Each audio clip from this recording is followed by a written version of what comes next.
Hello fellow photographers. Today we're going to be talking about time lapses.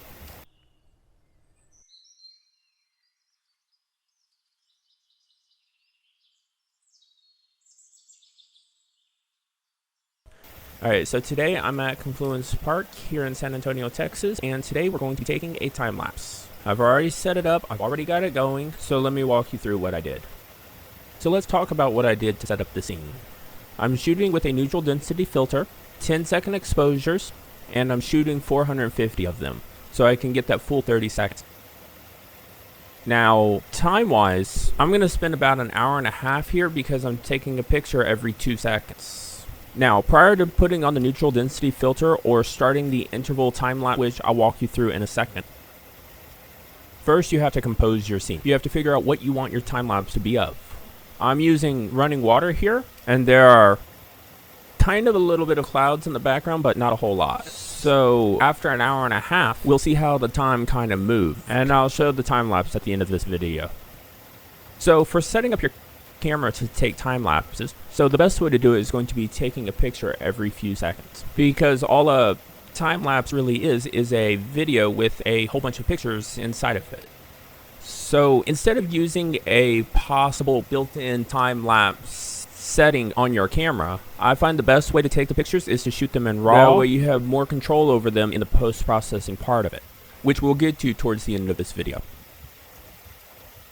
So if you go into your camera settings, you'll probably find an interval timer shoot. Now what you're going to want to select is how many pictures you're going to take, how often you're going to take the pictures, and then pretty much when. And that's pretty much how you set up and start your interval timer shooting.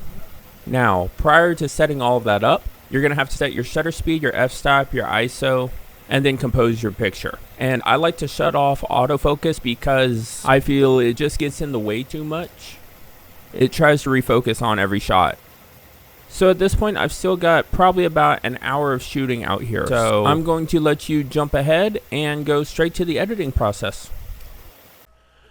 Alright, so before we jump into the editing process, I do want to talk to you real quick about a Excel spreadsheet that I made to help me plan my time lapses a little better. So I'm putting this spreadsheet up on my website so you can download it. Just follow the link below in the description if you're watching on YouTube or Facebook, and click on the time-lapse spreadsheet link. Alright, so looking at the spreadsheet I made here in Excel, we select our frame rate. This is the first thing you want to plan out when you're planning a time lapse. You want to know what frame rate you're going to be recording it at.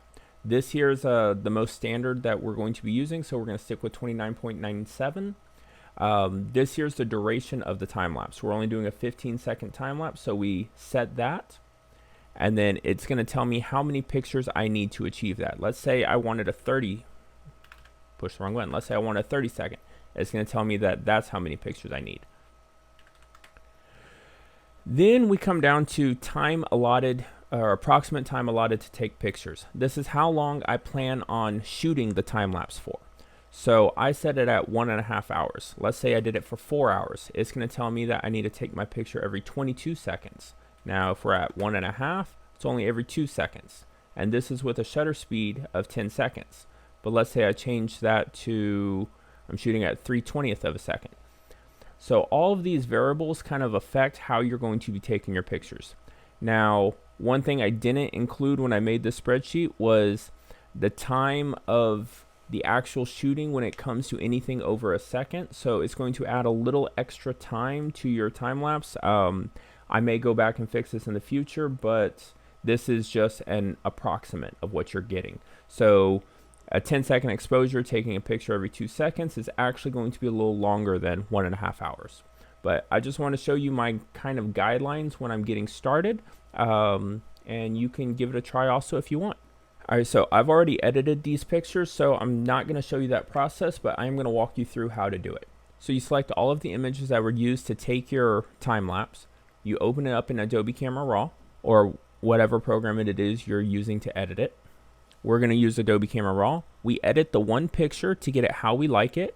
Then we select all of the images and we synchronize the settings. We check all and we press OK.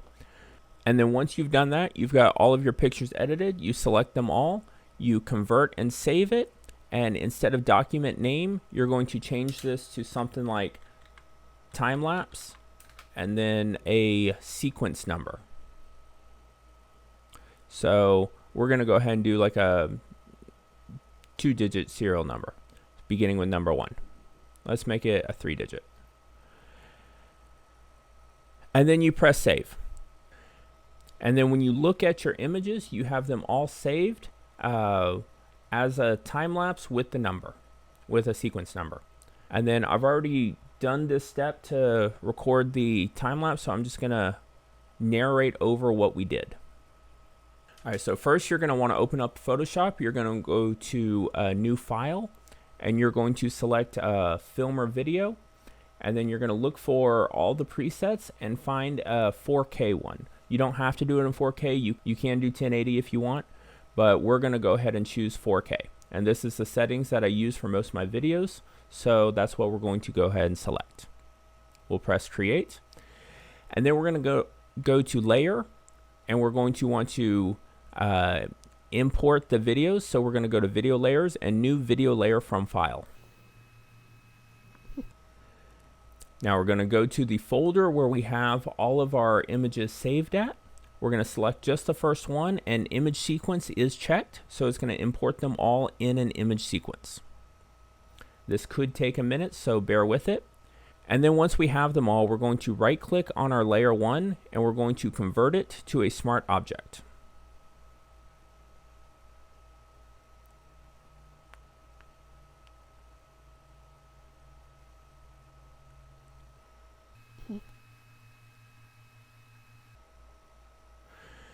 And then one thing you want to do is make sure you want to go into Windows, and you want to make sure that your timeline is on. Now we're going to select our move tool, and we're going to stretch the image or shrink the image so that it fits in our scene.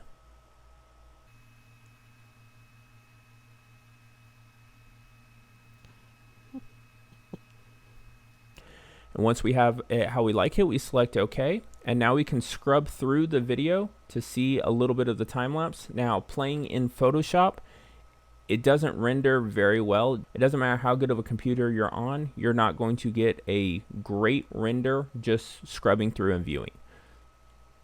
So this is just to kind of give you an idea.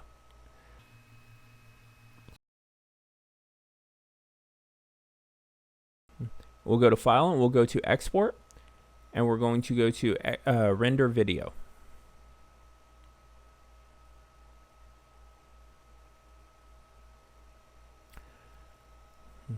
Gives us some options. We want it in H.264.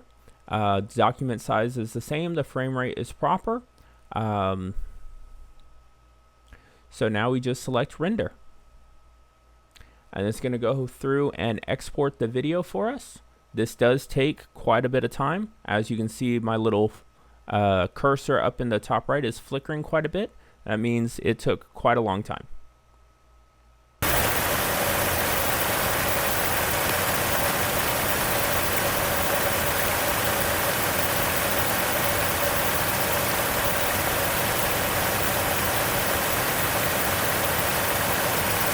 And there you have the final time lapse. I went ahead and added audio to it after the fact, just so it wasn't a silent time lapse. But that there is the process of how you make a time lapse. I hope this was informative, and I look forward to seeing you next week.